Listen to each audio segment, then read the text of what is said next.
ನಮಸ್ಕಾರ ವೀಕ್ಷಕರೇ, ಕ್ರೈಮ್ ಬಿಟ್ಗೆ ಸ್ವಾಗತ. ನಾನು ಆದಿತ್ಯ. ನೆತ್ತರ ಲೋಕದ ಹಸಿ ಬಿಸಿ ಸುದ್ದಿಗಳಿಗೇನು ಕಮ್ಮಿ ಇಲ್ಲ. ದಿನ ಬೆಳಗಾದರೆ ಸುದ್ದಿ ವಾಹಿನಿಗಳ ಮುಖಾಂತರ ಬರ ಸಿಡಿಲುಗಳಂತೆ ಬಂದಪ್ಪಳಿಸುವ ಪಾತಕ ಪ್ರಪಂಚದ ಬಿಳಿಯ ಹಾಳೆಯ ಮೇಲೆ ಬರೆದಿರೋ ನೆತ್ತರಿನ ಅಕ್ಷರಗಳಿಗೇನು ಕೊರತೆ ಇಲ್ಲ. ಪಾತಕ ಲೋಕದ ನರಹಂತಕರ ಇನ್ನೊಂದು ಭಯಾನಕ ಕತೆ, ಮರ್ಡರ್ ಮಿಸ್ಟ್ರಿ ಹುಬ್ಬಳ್ಳಿ ಬಸವ.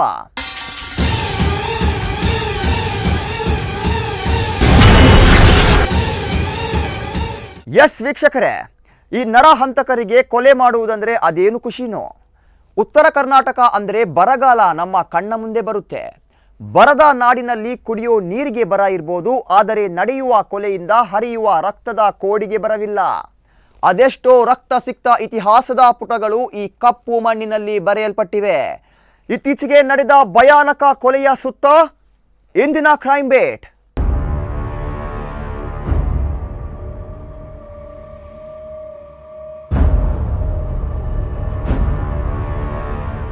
ಪ್ರಿಯ ವೀಕ್ಷಕರೇ, ಉತ್ತರ ಕರ್ನಾಟಕದಲ್ಲಿ ಬರ್ಬರವಾಗಿ ನಡೆಯುವ ಕೊಲೆಗಳೇನೂ ಹೊಸದಲ್ಲ.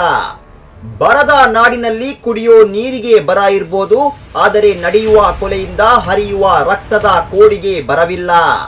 ಅದೆಷ್ಟೋ ರಕ್ತ ಸಿಕ್ತ ಇತಿಹಾಸದ ಪುಟಗಳು ಈ ಕಪ್ಪು ಮಣ್ಣಿನಲ್ಲಿ ಬರೆಯಲ್ಪಟ್ಟಿವೆ. ಅದೆಷ್ಟೋ ಜನ ರೌಡಿಗಳು, ಪಾತಕಿಗಳು, ಕೊಲೆಗಡುಕರು ಇದೇ ಮಣ್ಣಿನಲ್ಲಿ ಹುಟ್ಟಿ ಬೆಳೆದು ಸಾಮ್ರಾಜ್ಯವನ್ನ ಸ್ಥಾಪಿಸಿ ರಕ್ತದ ಮಡುವಿನಲ್ಲಿ ಕತ್ತಲೆಯ ಲೋಕದಲ್ಲಿ ಕತ್ತಿಯನ್ನ ಜಳಪಿಸಿ ಈಗ ನೆಲಕಚ್ಚಿದ್ದಾರೆ. ಆದರೆ ಅದೆಲ್ಲ ಒಂದು ಕಾಲಕ್ಕೆ ಸೀಮಿತವಾಗಿತ್ತು. ಇದೀಗ ಮತ್ತೆ ಹುಬ್ಬಳ್ಳಿಯಲ್ಲಿ ನೆತ್ತರ ಕೋಡಿ ಹರಿದಿದೆ. ಹುಬ್ಬಳ್ಳಿಯಲ್ಲಿ ನಡೆದ ಈ ಘಟನೆಯಿಂದಾಗಿ ಇಡೀ ಕರ್ನಾಟಕವೇ ಬೆಚ್ಚಿ ಬಿದ್ದಿದೆ. ಯಾವುದೋ ಕರಾಳ ದಂಧೆಗಳ ಒಡೆಯರಾಗೋದಕ್ಕೆ ಆದ ಕೊಲೆಗಳನ್ನ ನೋಡಿದ್ದೇವೆ, ಇನ್ಯಾವುದೋ ಅನೈತಿಕ ಸಂಬಂಧಗಳಿಂದಾಗಿ ಆದ ಕೊಲೆಗಳನ್ನೂ ನೋಡಿದ್ದೇವೆ. ತಮ್ಮದೇ ಅಧಿಪತ್ಯ ಸ್ಥಾಪಿಸಿ ಭೂಗತ ಲೋಕದಲ್ಲಿ ತಮ್ಮ ಚಾಪು ಮೂಡಿಸಲು ನಡೆದ ವಿಲಕ್ಷಣ ಕೊಲೆಗಳನ್ನೂ ನೋಡಿದ್ದೇವೆ. ಆದರೆ ಇಲ್ಲಿ ಮಾತ್ರ ನಡೆದಿರೋ ಕೊಲೆ ತೀರಾ ಅತಿರೇಕ ಅನಿಸ್ತಾ ಇದೆ. ಯಾವುದೋ ಒಂದು ಕ್ಷುಲ್ಲಕ ಕಾರಣಕ್ಕೆ ಬರ್ಬರವಾಗಿ ಹತ್ಯೆಯನ್ನ ಮಾಡಲಾಗಿದೆ.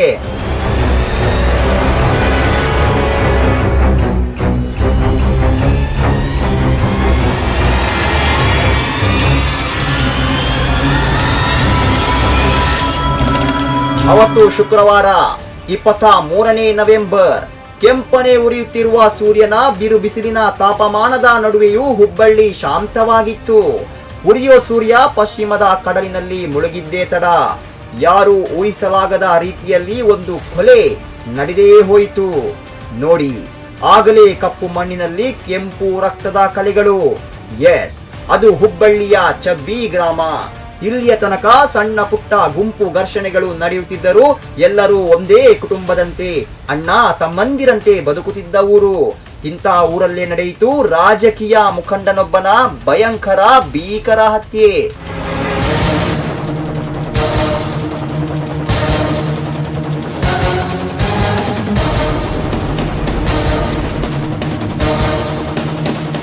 ಈತ ಬಸವರಾಜ್ ಕಡಪಟ್ಟಿ. ನೋಡೋದಕ್ಕೆ ಸರಳ ವ್ಯಕ್ತಿತ್ವ, ಅಜಾನುಬಾಹು ದೇಹ. 4 ಜನ ಮೈ ಮೇಲೆ ಬಿದ್ದರೂ ಸಾವರಿಸಿಕೊಳ್ಳುವ ಆಳ್ತನ. ಜನರ ಜೊತೆ ಬೆರೆತು ಜನನಾಯಕ ಎನಿಸಿಕೊಂಡಿದ್ದ ಬಸವರಾಜ್ಗೆ ತನ್ನ ಸಾವು ಕೊಲೆಯ ರೂಪದಲ್ಲಿ ತನ್ನ ಜೊತೆಗಾರರಿಂದಲೇ ಬರುತ್ತೆ ಎಂಬ ಸಣ್ಣ ಸುಳಿವು ತಿಳಿಯುವ ಮುಂಚೆಯೇ ಈತ ಯಮಲೋಕಕ್ಕೆ ಪಯಣವನ್ನ ಆರಂಭಿಸಿದ್ದ.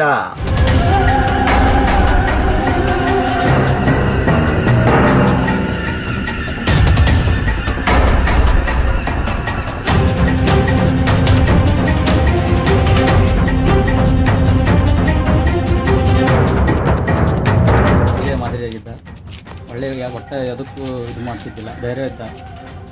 ಸತ್ಯಕ್ಕಂದ್ರೆ ಒಂದೇ ನಂಬರ್. ಅವ್ನು ಯಾವುದು ತಪ್ಪೈತಿ ಅಂದ್ರೆ ಡೈರೆಕ್ಟಾಗಿ ಹೇಳೋಣ.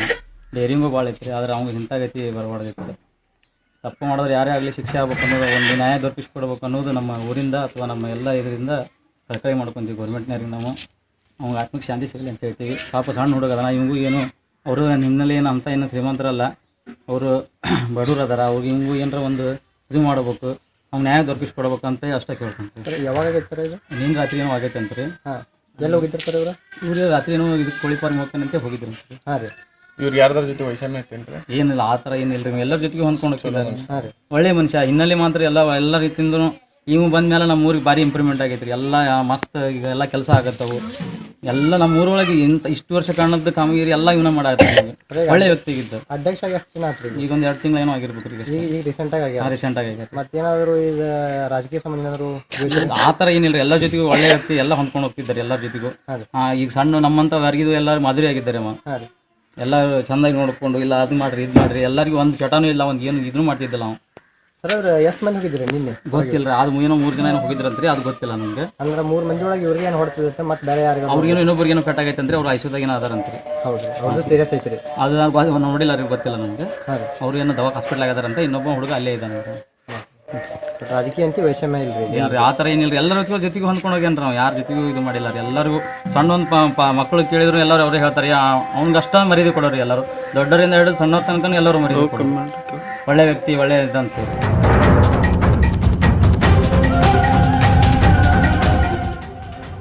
ಅವತ್ತು ಅಂದುಕೊಂಡ ಹಾಗೆ ಎಲ್ಲ ಒಳ್ಳೆಯ ರೀತಿಯಲ್ಲಿ ಇದ್ದಿದ್ರೆ ಇಂಥ ಒಂದು ಕೊಲೆ ನಡೀತಾನೆ ಇರ್ತಿರ್ಲಿಲ್ಲ. ವಿಧಿಲಿಖಿತ ನೋಡಿ, ಅನ್ಕೊಂಡಿದ್ದು ಒಂದು, ಆಗಿದ್ದೇ ಇನ್ನೊಂದು. ಅವತ್ತು ರಾತ್ರಿ ಇಡೀ ಊರಿಗೆ ಊರೇ ಅವರವರ ಮನೆಯಲ್ಲಿ ತಿಂದು ನೆಮ್ಮದಿಯಾಗಿ ಮಲಗಿದ್ದ ವೇಳೆ ಕ್ಷಣ ಮಾತ್ರದಲ್ಲಿ ಗ್ರಾಮ ಪಂಚಾಯಿತಿ ಅಧ್ಯಕ್ಷನ ಹತ್ಯೆಯಾಗಿದೆ ಎಂಬ ಸುದ್ದಿ ಇಡೀ ಗ್ರಾಮವನ್ನ ಕಾಡ್ಗಿಚ್ಚಿನಂತೆ ಹಬ್ಬಿತ್ತು. ಸುದ್ದಿ ಹಬ್ಬಿದ್ದೇ ತಡ ಭಯಾನಕತೆಯ ಛಾಯೆ ಆವರಿಸಿತ್ತು. ಕೂಡಲೇ ತಂಡೋಪತಂಡವಾಗಿ ತಮ್ಮ ಅಧ್ಯಕ್ಷನನ್ನ ಕಾಣಲು ಹೊರಟ ಜನಕ್ಕೆ ಕಂಡಿದ್ದು ಬಿಭತ್ಸ ದೃಶ್ಯ. ಅತಿ ಕ್ರೂರವಾಗಿ ಸಾಯಿಸಲ್ಪಟ್ಟು ಚಿರನಿದ್ರೆಗೆ ಜಾರಿದ್ದ ನೆತ್ತರ ಮಡುವಿನಲ್ಲಿದ್ದ ಬಸವರಾಜನ ನಿಶ್ಚಲ ದೇಹ. ಯಾರೇ ಬಂದು ನೋಡಿದ್ರು, ಯಾರು ಏನೇ ಸಮಜಾಯಿಷಿ ನೀಡ್ತಾ ಹೋದ್ರೂ ಕೊಲೆಯ ಭೀಕರತೆ ಮಾತ್ರ ಬದಲಾಗೋದಿಲ್ಲ ಅಲ್ವಾ? ಹೌದು, ಹುಬ್ಬಳ್ಳಿಯ ರಾಷ್ಟ್ರೀಯ ಹೆದ್ದಾರಿ 4 ಈ ಹತ್ಯೆಗೆ ಸಾಕ್ಷಿಯಾಗುತ್ತೆ. ನೋಡಿ, ರಕ್ತದ ಕಲೆಗಳು ಕಪ್ಪು ಡಾಮಾರಿನ ಮಧ್ಯೆಯೂ ಕೆಂಪಗೆ ಹೊಳೆಯುತ್ತೆ ಅನ್ನುವ ಸತ್ಯ ಸ್ವತಃ ಕೊಲೆ ಮಾಡಿದವರಿಗೂ ಗೊತ್ತಿರಲಿಲ್ವೇನೋ. ಆದರೆ ನಡೆದದ್ದು ಅದೇ ದುರ್ಘಟನೆ. ವೈಷಮ್ಯದ ನಡುವೆ ಕೊಲೆಯಾಯಿತೋ ಅಥವಾ ಇನ್ಯಾರದೋ ದ್ವೇಷದಲ್ಲಿ ಕೊಲೆ ಮಾಡೋದಕ್ಕೆ ಸುಪಾರಿಯನ್ನ ನೀಡಿದ್ರ ಎನ್ನುವುದು ಮಾತ್ರ ಇದುವರೆಗೆ ಜ್ವಾಲಾಂತ ಸಮಸ್ಯೆಯಾಗಿ ನಿಗೂಢ ರಹಸ್ಯವಾಗಿ ಇರೋದು ಮಾತ್ರ ನಿಜಕ್ಕೂ ದುರಂತ. ಯಾರ್ಯಾರು? ನಾನು ನಮ್ಮ ಅಧ್ಯಕ್ಷರು ಜಗದೀಶ್. ಏನು ಮಾಡಿದ್ರಿ ಸರ್ ಅವ್ರು? ಹಿಂದೆ ಗಾಡಿ ಬೈಕ್ ಹೊಡಿಯೋದ್ನ ಹಿಂದೆ ಬಂದು ಹಾಸ್ಯಾರ ಸರ್. ಹೌದು, ಗೊತ್ತಾಯ್ತು. ಹಿಂದಿಂದ ಏನು ಗೊತ್ತಾಗಲ್ಲ ನಮ್ಗೆ. ಆದ್ಮೇಲೆ ಮತ್ತೆ ಹೊಡೆದ್ರನ್ರಿ ಅವ್ರಿಗೆ? ಹಾಂ, ಇವ್ರಿಗೆ ಹೊಡೆಯಾತ್ರ ನಾನು ಎದ್ದು ನೋಡಿದೆ. ಅಷ್ಟರೊಳಗೆ ನಾನು ಓಡೋಗಿದ್ದೆ. ಊರಿಂದ 3 ಜನ ಮೂರು ಜನ ಕುಡ್ಕೊಂಡು ಹೋಗಿದ್ವಿ. ಫಸ್ಟ್ ಎಲ್ಲಿಗೆ ಹೋದ್ರಿ? ಸೀದಾ ಯಾತ್ರೆಗೆ ಹೋಗಿ ಸರ್. ಇಲ್ಲ ಫಾರ್ಮ್ಗೆ ಹೋಗಿದ್ರು ಅಂತ ಹೇಳಿದ್ರೆ ಅವ್ರಣ್ಣ. ಎಲ್ಲಿ ಸರ್? ಫಾರ್ಮಿಂದ ಬಂದು ಹಿಂಗೆ ಊಟಕ್ಕೆ ಹೋಗಿ ಸರ್ ನಾವು. ಅಲ್ಲಲ್ಲ, ಮತ್ತೆ ಅದೇ ಕೇಳ್ತೀನಿ. ಮನೆಯಿಂದ ಹೋಗಿದ್ರೆ ಫಾರ್ಮಿಂದ ಹೋಗಿದ್ರಿ? ಮನೆಯಿಂದ ಹೋಗಿ ಸರ್. ಮನೆಯಿಂದ ಎಷ್ಟು ಗಂಟೆಗೆ ಹೋಗಿದ್ರಿ? 10 ಗಂಟೆ ಸರ್. ಊಟ ಎಲ್ಲ ಮುಗಿಸಿದ ಎಷ್ಟು ಗಂಟೆಗೆ? ಡ್ರಿಂಕ್ಸ್ ಮಾಡಿದ್ರು. ಅವ್ರು ಯಾರಂತ ಗೊತ್ತಾಗ್ಲಿಲ್ಲ? ಗೊತ್ತಾಯ್ತು. ಎಷ್ಟು ಜನ? ಯಾರು ಹಿಂದೆ ಬಂದವರು? ಹಿಂದೆ ಅಲ್ರಿ, ಹಿಂದೆ ಬಂದ್ರೆ ಯಾರು ಗೊತ್ತಾಗಲ್ಲ. ಅಲ್ಲ, ಅವ್ರು ಎಷ್ಟು ಜನ ಇದ್ರು ಹೊಡೆಯಾಗತ್ತವ್ರು? ಅವ್ರು 4 ಜನ ಇದ್ರೆ ಸರ. ನಾಗ ಗಾಬರಿಯಾಗಿ ಎದ್ದು ಓಡಿಬಿಟ್ಟೆ. ಅಲ್ಲಿ ಟಾಟಾ ಸುಮೋಗೆ ಬಂದು ನಿಮ್ಗೆ ಗುದ್ದು ಬಿಟ್ರೆ ಅವ್ರ ಬೈಕಿಗೆ. ಎಸ್ ವೀಕ್ಷಕರೇ, ಹುಬ್ಬಳ್ಳಿಯ ಈ ಚಬ್ಬಿ ಗ್ರಾಮದಲ್ಲಿ ಇಲ್ಲಿಯ ತನಕ ಸಣ್ಣ ಪುಟ್ಟ ಗುಂಪು ಘರ್ಷಣೆಗಳು ನಡೆಯುತ್ತಿದ್ದರೂ ಎಲ್ಲರೂ ಒಂದೇ ಕುಟುಂಬದಂತೆ ಅಣ್ಣ ತಮ್ಮಂದಿರಂತೆ ಬದುಕುತ್ತಿದ್ದ ಊರು.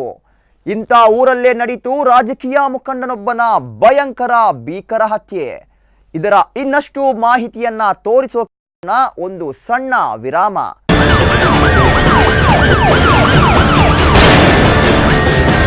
ವಿರಾಮದ ನಂತರ ನೆತ್ತರ ಅಕ್ಷರದಲ್ಲಿ ಬರೆದಿರೋ ಕ್ರೈಮ್ ಇತಿಹಾಸದ ಕ್ರೈಮ್ ಬೀಟ್ಗೆ ಮತ್ತೆ ಸ್ವಾಗತ. ಹೌದು, ಹುಬ್ಬಳ್ಳಿಯ ರಾಷ್ಟ್ರೀಯ ಹೆದ್ದಾರಿ 4 ಈ ಹತ್ಯೆಗೆ ಮೂಕ ಸಾಕ್ಷಿಯಾಗುತ್ತೆ ನೋಡಿ. ರಕ್ತದ ಕಲೆಗಳು ಕಪ್ಪು ಡಾಮಾರಿನ ಮಧ್ಯೆಯೂ ಕೆಂಪಗೆ ಹೊಳೆಯುತ್ತೆ ಅನ್ನುವ ಸತ್ಯ ಸ್ವತಃ ಕೊಲೆ ಮಾಡಿದವರಿಗೂ ಗೊತ್ತಿರಲಿಲ್ವೇನೋ. ಆದರೆ ನಡೆದದ್ದು ಮಾತ್ರ ಭೀಕರ ಬಿಭತ್ಸ ದುರ್ಘಟನೆ.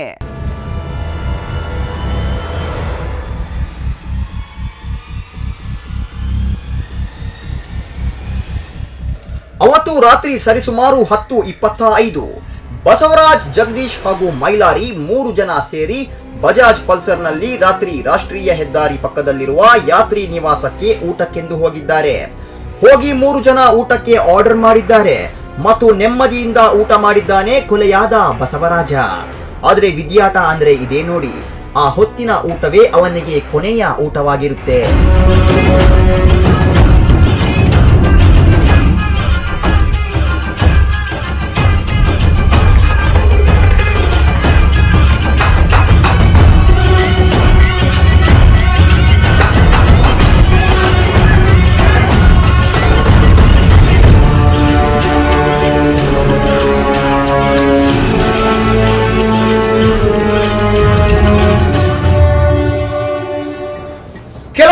ಕೊಲೆಯ ಸ್ಕೆಚ್ಗಳೇ ಹಾಗೆ. ಹೇಗೆ ಡೆಡ್ಲಿ ಆಗಿರುತ್ತದೆ, ಸಾವು ಹೇಗೆ ಒತ್ತರಿಸಿಕೊಂಡು ಬರುತ್ತದೆ ಎನ್ನುವುದೇ ಗೊತ್ತಾಗೋದಿಲ್ಲ. ಅದಕ್ಕೆ ಇರಬೇಕು ಈ ಕರ್ನಾಟಕ ಕ್ರೈಮ್ ಮತ್ತು ಸ್ಕೆಚ್ಗಳಲ್ಲಿ ಮುಂಚೂಣಿಯಲ್ಲಿರೋದು. ಇನ್ನು ಬಸವರಾಜನ ವಿಷಯಕ್ಕೆ ಬಂದ್ರು ಇದೇ ಕಥೆ ನೋಡಿ. ಸ್ನೇಹಿತರೊಂದಿಗೆ ಊಟ ಮಾಡುತ್ತಿದ್ದ ಅವನಿಗೆ ಇನ್ನು ಕೆಲವೇ ಕ್ಷಣಗಳಲ್ಲಿ ಸತ್ತು ಹೋಗ್ತೇನೆ ಎಂಬ ಸುಳಿವು ಗೊತ್ತಾಗುವ ಮೊದಲೇ ಸಾವಿನ ಕರಿ ನೆರಳು ಬಸವರಾಜನ ಮೇಲೆ ಬಿದ್ದಾಗಿತ್ತು.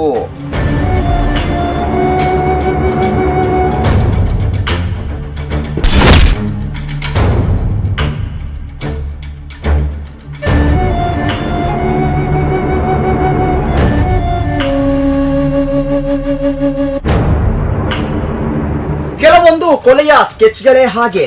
ಹೇಗೆ ಡೆಡ್ಲಿ ಆಗಿರುತ್ತದೆ, ಸಾವು ಹೇಗೆ ಒತ್ತರಿಸಿಕೊಂಡು ಬರುತ್ತದೆ ಎನ್ನುವುದೇ ಗೊತ್ತಾಗೋದಿಲ್ಲ. ಅದಕ್ಕೆ ಇರಬೇಕು ಈ ಕರ್ನಾಟಕ ಕ್ರೈಮ್ ಮತ್ತು ಸ್ಕೆಚ್ಗಳಲ್ಲಿ ಮುಂಚೂಣಿಯಲ್ಲಿರೋದು. ಇನ್ನು ಬಸವರಾಜನ ವಿಷಯಕ್ಕೆ ಬಂದ್ರು ಇದೇ ಕಥೆ ನೋಡಿ. ಸ್ನೇಹಿತರೊಂದಿಗೆ ಊಟ ಮಾಡುತ್ತಿದ್ದ ಅವನಿಗೆ ಇನ್ನು ಕೆಲವೇ ಕ್ಷಣಗಳಲ್ಲಿ ಸತ್ತು ಹೋಗ್ತೇನೆ ಎಂಬ ಸುಳಿವು ಗೊತ್ತಾಗುವ ಮೊದಲೇ ಸಾವಿನ ಕರಿ ನೆರಳು ಬಸವರಾಜನ ಮೇಲೆ ಬಿದ್ದಾಗಿತ್ತು.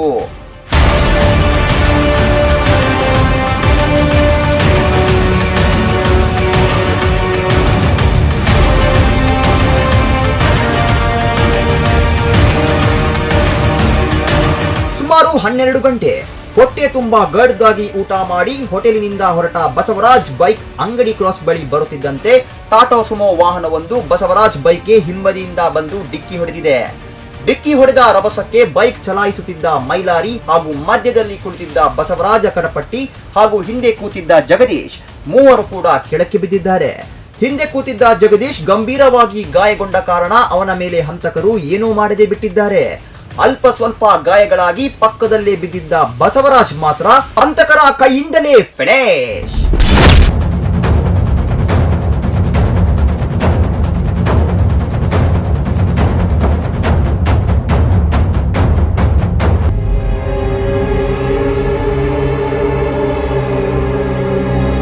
ಏಕಾಏಕಿ ಅಸಹಾಯಕನಾಗಿ ಬಿದ್ದಿದ್ದ ಬಸವರಾಜನ ಮೇಲೆ ಮಾರಕಾಸ್ತ್ರಗಳಿಂದ ಮನಸೋ ಇಚ್ಛೆ ಹಂತಕರು ಹಲ್ಲೆಯನ್ನ ಮಾಡಿದ್ದಾರೆ.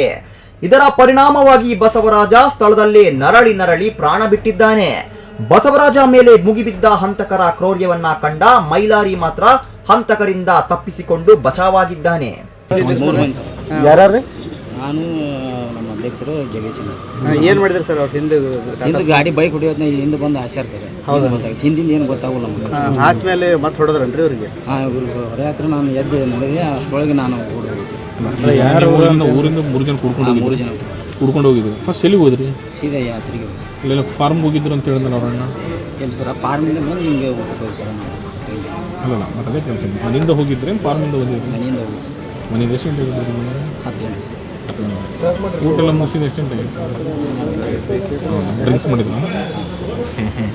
ಅವ್ರು ಯಾರಂತ ಗೊತ್ತಾಗ್ಲಿಲ್ಲ? ಗೊತ್ತಾಗಿತ್ತು. ಯಾರು ಹಿಂದೆ ಬಂದವರು? ಹಿಂದೆ ಅಲ್ರಿ, ಹಿಂದೆ ಬಂದ್ರೆ ಯಾರು ಅಲ್ಲ, ಗೊತ್ತಾಗಲ್ಲ. ಅವ್ರು ಎಷ್ಟು ಜನ ಇದ್ರು ಹೊಡ್ಯಾಕತ್ತವ್ರು? ಅವ್ರು 4 ಜನ ಇದ್ರೆ ಸರ. ನಾಗ ಗಾಬರಿಯಾಗಿ ಎದ್ದು ಓಡಿಬಿಟ್ಟೆ. ಅಲ್ಲಿ ಈಗ ಟಾಟಾ ಸುಮೋಗೆ ಬಂದು ನಿಮ್ಗೆ ಗುದ್ದು ಬಿಟ್ರೆ ಅವ್ರ ಬೈಕಿಗೆ? ಹೌದು, ಏಕಾಏಕಿ ಬಿದ್ದಿದ್ದ ಬಸವರಾಜನ ಮೇಲೆ ಮಾರಕಾಸ್ತ್ರಗಳಿಂದ ಮನಸೋ ಇಚ್ಛೆ ಹಂತಕರು ಹಲ್ಲೆ ಮಾಡಿದ್ದಾರೆ. ಇದರ ಪರಿಣಾಮವಾಗಿ ಬಸವರಾಜ ಸ್ಥಳದಲ್ಲೇ ನರಳಿ ಪ್ರಾಣವನ್ನ ಬಿಟ್ಟಿದ್ದಾನೆ. ಬಸವರಾಜ ಮೇಲೆ ಮುಗಿಬಿದ್ದ ಹಂತಕರ ಕ್ರೌರ್ಯವನ್ನ ಕಂಡ ಮೈಲಾರಿ ಮಾತ್ರ ಹಂತಕರಿಂದ ತಪ್ಪಿಸಿಕೊಂಡು ಬಚಾವಾಗಿದ್ದಾನೆ. ಇದೇ ಬಸವರಾಜನ ಹತ್ಯೆಯ ಜಾಡು ಹಿಡಿದು ಹೊರಟ ಪೊಲೀಸರಿಗೆ ಸಿಕ್ಕಿದ ವಿಚಾರಗಳನ್ನ ನೋಡಿದ್ರೆ ಕೊಲೆಯ ಹಿಂದಿನ ಸತ್ಯದ ಹೊಸ ತಿರುವುಗಳು ತೆರೆದುಕೊಳ್ತಾ ಹೋಗುತ್ತೆ. ಈ ಹತ್ಯೆಯಾದ ಬಸವರಾಜ 2 ತಿಂಗಳ ಹಿಂದೆಯಷ್ಟೇ ಗ್ರಾಮ ಪಂಚಾಯಿತಿಯ ಅಧ್ಯಕ್ಷ ಕೂಡ ಆಗಿದ್ದ. ಮೊದಲೆಲ್ಲ ಬಿಜೆಪಿ ಪಕ್ಷದಲ್ಲಿ ಗುರುತಿಸಿಕೊಂಡಿದ್ದ ಈತ ತದನಂತರದಲ್ಲಿ ಕಾಂಗ್ರೆಸ್ ಪಕ್ಷದಲ್ಲಿ ಸಕ್ರಿಯವಾಗಿ ಗುರುತಿಸಿಕೊಂಡಿದ್ದವ. ಒಂದು ಆಯಾಮದಲ್ಲಿ ತನಿಖೆ ಮಾಡಿದ ಪೊಲೀಸರಿಗೆ ಸಿಕ್ಕಿರುವುದು ಇನ್ನಷ್ಟು ಇಂಟ್ರೆಸ್ಟಿಂಗ್ ಮಾಹಿತಿಗಳು.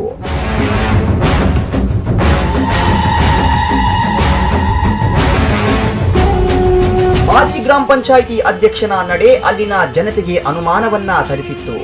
ತನ್ನ ಅಧಿಕಾರವನ್ನ ಕಸಿದುಕೊಂಡಿರುವ ಬಸವರಾಜನ ಮೇಲೆ ಮೊದಲೇ ದ್ವೇಷ ಸಾಧಿಸ್ತಾ ಇದ್ದ. ಒಂದು ವೇಳೆ ಈ ಮಾಜಿ ಅಧ್ಯಕ್ಷನೇ ಈ ಕೊಲೆಗೆ ಸುಪಾರಿ ನೀಡಿದ್ನ ಮತ್ತು ಈ ಕೊಲೆಯಲ್ಲಿ ಆತನ ಜೊತೆಗೆ ಊಟ ಮಾಡಿದ ಮೈಲಾರಿಯೇ ಬೆನ್ನಿಗೆ ಚೂರಿ ಹಾಕಿದ್ನ ಎನ್ನುವ ಪ್ರಶ್ನೆ ಮಾತ್ರ ಅಲ್ಲಿನ ಜನರಲ್ಲಿ ಕಾಡ್ತಾ ಇರೋದಂತೂ ಸುಳ್ಳಲ್ಲ. ಇಲ್ಲೇ ನೋಡಿ ಕೊಲೆಗೆ ಟ್ವಿಸ್ಟ್ ಸಿಕ್ಕಿದ್ದು. ಜೊತೆಗೆ ತಿಂಡು ಉಂಡು ಒಂದೇ ಬೈಕ್ ನಲ್ಲಿ ಹೊರಟವರು. ತನ್ನ ಸ್ನೇಹಿತನ ಮೇಲೆ ಮಾರಣಾಂತಿಕ ಹಲ್ಲೆ ನಡೀತಾ ಇದ್ರೂ ಮೈಲಾರಿ ಒಮ್ಮೆಯೂ ತಿರುಗಿ ನೋಡದೆ ಓಡಿ ಹೋಗಿದ್ದ. ಆದರೆ ಮರುದಿನ ಬೆಳಗಾದಾಗ ಆತನ ನಡೆ ಮಾತ್ರ ಸ್ವಲ್ಪ ಅನುಮಾನಾಸ್ಪದವಾಗಿತ್ತು. ನಿನ್ನೆಯ ದಿನ ಒಟ್ಟಿಗೆ ಇದ್ದ ಗೆಳೆಯ ಇವತ್ತು ಇಲ್ಲ ಅಂದಾಗ ಎಂತವರಿಗೂ ನೋವಾಗೋದು ಸಹಜ ತಾನೇ. ಆದ್ರೆ ಮೈಲಾರಿ ಮಾತ್ರ ಏನೂ ಆಗಿಯೇ ಇಲ್ಲ ಎಂಬಂತೆ ಇದ್ದ. ಈತನ ಮುಖ ನೋಡಿದ್ರೆ ಅಷ್ಟೇನು ದುಃಖ ತಪ್ತನಾಗಿಲ್ಲ ಅಂತ ಮೇಲ್ನೋಟಕ್ಕೆ ಅನಿಸೋದಕ್ಕೆ ಸ್ಟಾರ್ಟ್ ಆಯ್ತು. ಆದ್ರೆ ನಿಖರ ಮಾಹಿತಿ ಇಲ್ಲದ ಕಾರಣ ಅಲ್ಲಿಗೆ ಆತನ ವಿಷಯವನ್ನ ಕೈಬಿಡಲಾಯಿತು. ಈ ಕೊಲೆಯ ವಿಚಾರವಾಗಿ ವಿಶೇಷ 3 ತಂಡಗಳನ್ನ ರಚಿಸಲಾಗಿದ್ದು, ಕುಂದಗೋಳ ಇನ್ಸ್ಪೆಕ್ಟರ್ ಕೆ ವೆಂಕಟಸ್ವಾಮಿ, ಹುಬ್ಬಳ್ಳಿ ಗ್ರಾಮಾಂತರ ಠಾಣೆ ಇನ್ಸ್ಪೆಕ್ಟರ್ ಮುಗಳಕೋಡ ಹಾಗೂ ಕೊಳಗಟಕಿ ಇನ್ಸ್ಪೆಕ್ಟರ್ ಬಿರಾದರ ಈ 3 ಮಂದಿಯ ಮೇಲುಸ್ತುವಾರಿಯಲ್ಲಿ 3 ವಿಶೇಷ ತಂಡಗಳು ರಚನೆಯಾಗಿ ಈಗಾಗಲೇ ಫೀಲ್ಡ್ಗೆ ಇಳಿದಿದ್ದು ಹಂತಕರ ಹೆಜ್ಜೆಯ ಜಾಡನ್ನ ಹುಡುಕ್ತಾ ಇದ್ದಾರೆ.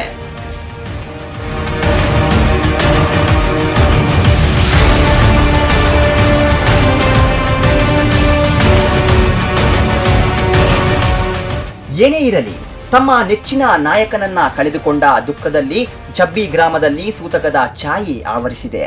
ತಮ್ಮ ಕುಟುಂಬದ ಯಜಮಾನನನ್ನ ಕಳೆದುಕೊಂಡ ಬಸವರಾಜನ ಮನೆಯಲ್ಲಿ ಈಗ ಮೌನವೇ ಮಾತಾಗಿದೆ. ಯಾವುದೋ ಒಂದು ಅಧಿಕಾರದ ದಾಹಕ್ಕಾಗಿ ಕೊಲೆಗಳನ್ನ ಮಾಡೋದ್ರಿಂದ ಯಾವುದೇ ಲಾಭಗಳಿಲ್ಲ. ಇಂದಲ್ಲ ನಾಳೆ ಬಸವರಾಜನ ಕೊಲೆ ಹಂತಕರ ಸುಳಿವು ಸಿಗೋದಂತೂ ಖಂಡಿತ. ಈ ಹಂತಕರು ಜೈಲು ಕಂಬಿ ಎನಿಸುವುದು ಖಚಿತ. ಆದರೆ ಇಂಥ ಹಂತಕರಿಗೆ ಕೊನೆಗೆ ಸಿಗುವುದು ಜೈಲಿನ ಕಂಬಿಗಳೇ ಹೊರತು ಬೇರೆ ಯಾವುದೇ ಪ್ರಶಸ್ತಿಗಳಲ್ಲ. ಇಂತಹ ಕೊಲೆಗಳಿಂದ ಸಾಧನೆ ಮಾಡುವಂಥದ್ದು ಏನೂ ಇಲ್ಲ. ಸಮಾಜಕ್ಕೆ ಇದರಿಂದ ಏನೂ ಉಪಯೋಗವೂ ಇಲ್ಲ. ಈ ಒಂದು ಕೊಲೆಯಿಂದ ಚಬ್ಬಿ ಗ್ರಾಮದ ಜನ ಮಾತ್ರ ಅಕ್ಷರಶಃ ಭಯದಿಂದ ಜೀವನವನ್ನ ನಡೆಸ್ತಾ ಇದ್ದಾರೆ. ನೆಮ್ಮದಿಯಾಗಿದ್ದ ಊರಲ್ಲಿ ದ್ವೇಷದ ಕರಿನೆರಳು ಆವರಿಸಿದೆ. ಇಂಥ ಕರಿನೆರಳು ಆವರಿಸಲು ಕಾರಣರಾದ ಹಂತಕರನ್ನ ಶಿಕ್ಷಿಸುವುದು ಮಾತ್ರ ಬಾಕಿ ಇದೆ. ಎಸ್ ವೀಕ್ಷಕರೇ, ಬಸವರಾಜ್ ಈಗ ಮುಗಿದ ಅಧ್ಯಾಯ. ಇನ್ನೊಂದು ಕ್ರೈಮ್ ಹೊಸ ಅಧ್ಯಾಯದೊಂದಿಗೆ ಮುಂದಿನ ವಾರ ನಾನು ನಿಮ್ಮ ಮುಂದಿರ್ತೀನಿ. ಅಲ್ಲಿಯವರೆಗೆ ನೋಡ್ತಾ ಇರಿ ಸ್ಪಂದನ.